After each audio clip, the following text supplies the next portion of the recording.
नमो नमः।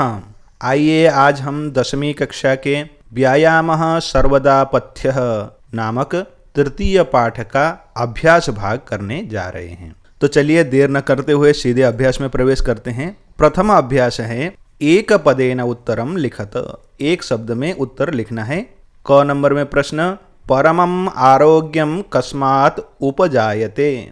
सबसे अच्छा आरोग्य किससे उत्पन्न होता है? व्यायामात। व्यायाम करने से ही सर्वश्रेष्ठ आरोग्य हम प्राप्त कर सकते हैं। कस्य मांसम स्थिरी भवति। किसका मांस यानी किसके मांसपेशियां स्थिर हो जाते हैं, कस जाते हैं? व्यायामाभिरतस्य। व्यायाम करने वाले का। ग नंबर में है सदा कः पथ्यः। सदा सर्वदा हितकारी क्या है? व्यायामः। व्यायाम ही सर्वश्रेष्ठ हितकारी है। कैः पुंभिः सर्वेषु ऋतुषु व्यायामः कर्तव्यः।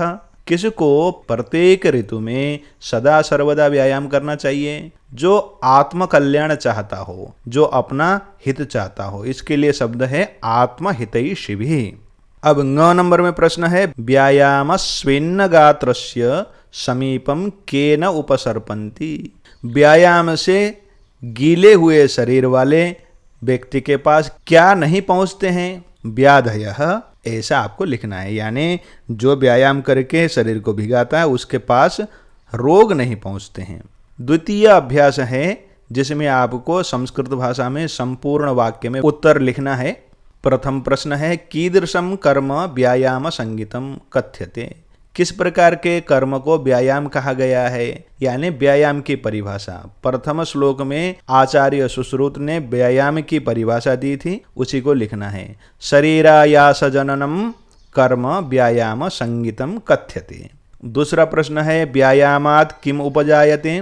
व्यायाम करने से क्या उत्पन्न होता है? व्यायाम करने से हमारे अंदर श्रम, क्लम, पिपासा, उष्ण, शीत आदि की सहिष्णुता और परमम आरोग्यम इत्यादि तीसरे श्लोक से हमें ज्ञात होता है।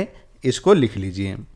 अब ग नंबर का प्रश्न है जरा कस्य सकाशम सहसा न समधिरोहति। बुढ़ापा अचानक से किसके पास नहीं आती हैं? जो व्यायाम अभिरत होता है। तो हम इस प्रकार से मिलाकर लिखेंगे। ये 5वां श्लोक से हमको उत्तर मिलेगा। अब घ नंबर का प्रश्न है कस्य विरुद्धम अपि भोजनम परिपच्यते। कौन शुद्ध अशुद्ध किसी प्रकार का भी विरुद्ध भोजन को भी पचा सकता है? व्यायाम करने वाला ही शरीर को बलवान बना लेता है ना, इसलिए वो ही पचा सकता है। अब ङ नंबर में है कियता बलेन व्यायामः कर्तव्यः। कितने बल से, कितनी शक्ति से आपको व्यायाम करना चाहिए? अपने शरीर के आधे बल से, आधी शक्ति से। ऐसा हमने पढ़ा ना बलस्यार्धेन इत्यादि 9वें श्लोक में। इसी से हम इस प्रकार बनाकर प्रश्न का उत्तर लिखेंगे। अब च नंबर का प्रश्न है अर्धबलस्य लक्षणम किम। आधी शक्ति आधे बल का लक्षण क्या है? हृदय स्थान स्थितो वायु इत्यादि 10वें श्लोक में हमने पढ़ा है। जिन्होंने नहीं देखा है कृपया जाकर वीडियो को देखें, पाठ भाग को। इसके आधार पर हम इस प्रकार से बनाकर लिख सकते हैं। अब हम तीसरे अभ्यास को करते हैं। उदाहरणम अनुसृत्य कोष्ठकगतेषु पदेषु तृतीया विभक्तिम प्रयुज्य रिक्त स्थानानि पूरयत। यहाँ पर आपको तृतीया विभक्ति का प्रयोग करके ब्रैकेट में रखे हुए शब्द को लिखना है, उससे वाक्य बन जाएगा। देखो एक उदाहरण दिया गया है, उसको आप देख लें। मैं नीचे क नंबर में बोल रहा हूँ बलस्यार्ध। इस शब्द को हम तृतीय विभक्ति लगा देंगे तो बनेगा बलस्यार्धेन। अब ख नंबर में व्यायाम, इसको तृतीय विभक्ति लगाने के लिए कहा है तो हम लिखेंगे व्यायामेन। अब ग नंबर में विद्या को तृतीय विभक्ति लगाना है, ये आकारांत स्त्रीलिंग है और ये बनेगा विद्यया। अब चरण शब्द है, इसमें हम क्या करेंगे? तृतीय विभक्ति लगाएंगे तो चरणेन होगा। अब उसके बाद नासिका शब्द है, ये भी आकारांत स्त्रीलिंग है तो ये नासिकया ऐसे बनेगा। अब हम चतुर्थ अभ्यास को देखते हैं। इसमें हमें प्रश्न निर्माण करना है। शरीरस्य लिखे हुए को लेकर आपको पहला प्रश्न बनाना है। शरीरस्य में षष्ठी विभक्ति है, इसलिए हम किम शब्द में षष्ठी विभक्ति लगाएंगे तो बनेगा कस्य। और पूरे वाक्य को लिखकर प्रश्नवाचक चिन्ह को जरूर जोड़ना है। अब उसके बाद ख नंबर में अरयः, इस शब्द को लेकर आपको प्रश्न बनाना है। तो अरयः, अरि शब्द से बहुवचन में है प्रथमा विभक्ति, तो हम क्या करेंगे? कह कौ के लगाएंगे। अब ग में आत्महितैषी भी इस शब्द में लगाना है। ये शब्द तृतीया विभक्ति में है, बहुवचन में है, इसलिए हम तृतीया विभक्ति बहुवचन में किम शब्द का प्रयोग करेंगे, कैः।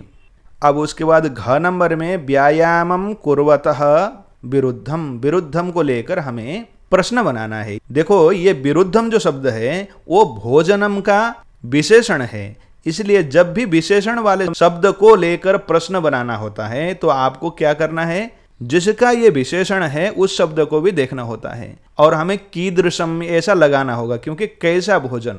और 9 नंबर में है गात्राणाम, इस शब्द को लेकर प्रश्न बनाना है। ये षष्ठी विभक्ति बहुवचन है, किम शब्द के नपुंसक लिंग षष्ठी विभक्ति बहुवचन में केशाम होता है, तो हम केशाम लगाकर प्रश्न का उत्तर लिखेंगे।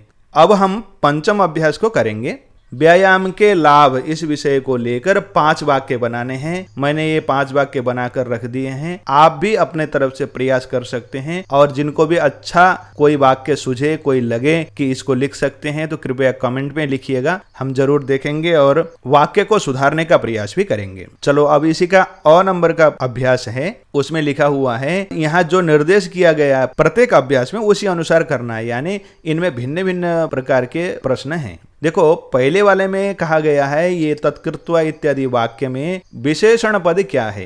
देखो तत्कृत्वा तु सुखम देहम, इनमें से देहम क्या है, विशेष्य है, और सुखम इसका विशेषण है। अव्याधयो नोपसर्पन्ति वैनतेयमिवोरगाः, इस वाक्य में क्रियापद क्या है, उपसर्पन्ति, यहाँ पर क्रियापद है। पुंभिरात्महितैषिभिः, इस शब्द में पुरुषैः इत्यर्थे किम पदम प्रयुक्तम, यहाँ पर पुरुषैः इस अर्थ के लिए कौन सा पद प्रयोग किया गया है। पुंभी शब्द यहाँ पर पुरुष के लिए प्रयुक्त हुआ है। अब घ नंबर में देखिए, दीप्ताग्नित्वम अनालस्यम इत्यादि में गौरवम इति पदस्य विपरीतार्थकम पदम चित्वा लिखत, यहाँ पर गौरव शब्द का विपरीत शब्द इस वाक्य में लिखा हुआ है, उसको लिखना है। यहाँ पर गौरवम शब्द का विपरीत है लाघवम, आप इस तरह से बनाकर लिखिए। और 9 नंबर में है न चास्ति सदृशम इत्यादि वाक्य में तेन इति सर्वनाम पदम कस्मै प्रयुक्तम, तेन यह सर्वनाम पद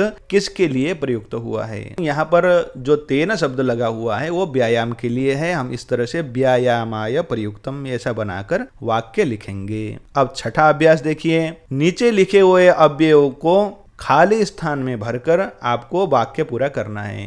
क नंबर में सर्वदा आएगा, क्योंकि सर्वदा व्यायामः कर्तव्य, हमने ऐसा ही पाठ में पढ़ा है। ख नंबर में यदा और तदा, ये दोनों जोड़े हैं, इनको एक साथ लगाया जा सकता है वाक्य में, इसलिए यदा और तदा जोड़ेंगे। ग नंबर में हम अपि जोड़ देंगे। घ नंबर में सहसा जोड़ेंगे तो वाक्य पूरा हो जाएगा। और उसके बाद 9 नंबर में सदृशम जोड़कर वाक्य बनाएंगे। च में अन्यथा जोड़ेंगे। इस प्रकार से यहाँ पर यह अभ्यास पूरा हो गया है। अब इसी में छठे के आ में कर्तृवाच्य को कर्मवाच्य में बदलने का एक अभ्यास है। यह एक व्यापक विषय है, इसके लिए मैंने अलग से 2 वीडियो बना रखे हैं, उनको आप देख सकते हैं। मैं उनका लिंक नीचे कमेंट में और ऊपर कार्ड में डाल देता हूं। जिनको कर्तृवाच्य और कर्मवाच्य को अच्छे से समझना है उन दोनों वीडियो को देख लें। यहाँ पर मैं सीधे उत्तर लिख देता हूँ। 1 नंबर का बलवान विरुद्धम अपि भोजनम पाचयति बन जाएगा। 2 नंबर में जनाः व्यायामेन कांतिम लभन्ते, ऐसा वाक्य बनेगा। और 3 नंबर में मोहनः पाठम पठति, ये वाक्य बन जाएगा। और 4 नंबर में लता गीतम गायति, ऐसे कर्तृवाच्य बन जाएगा। कर्मवाच्य से कर्तृवाच्य में इस प्रकार से बदल सकते हैं। अब हम 7वां अभ्यास देखते हैं। नीचे लिखे हुए तद्धित शब्दों में प्रकृति और प्रत्यय को पृथक पृथक करके अलग अलग करके आपको लिखना है। जैसे पथ्यतमः, इस शब्द में मूल शब्द है पथ्य और इसमें तम प्रत्यय लगा हुआ है। सहिष्णुता, इसमें सहिष्णु शब्द है, तल प्रत्यय है। अग्नित्वम, इसमें भी अग्नि शब्द है और त्व प्रत्यय है। स्थिरत्वम में स्थिर यह शब्द है और त्व प्रत्यय है। लाघवम में लघु शब्द है और यहाँ पर अण प्रत्यय है, आपको अण लिखना है। इसके साथ ही आपका यह अभ्यास यहाँ पर पूर्ण हो जाता है। हम अगले चतुर्थ पाठ के साथ पुनः मिलेंगे, तब तक के लिए पढ़ते रहें, आगे बढ़ते रहें। नमो नमः, धन्यवादः।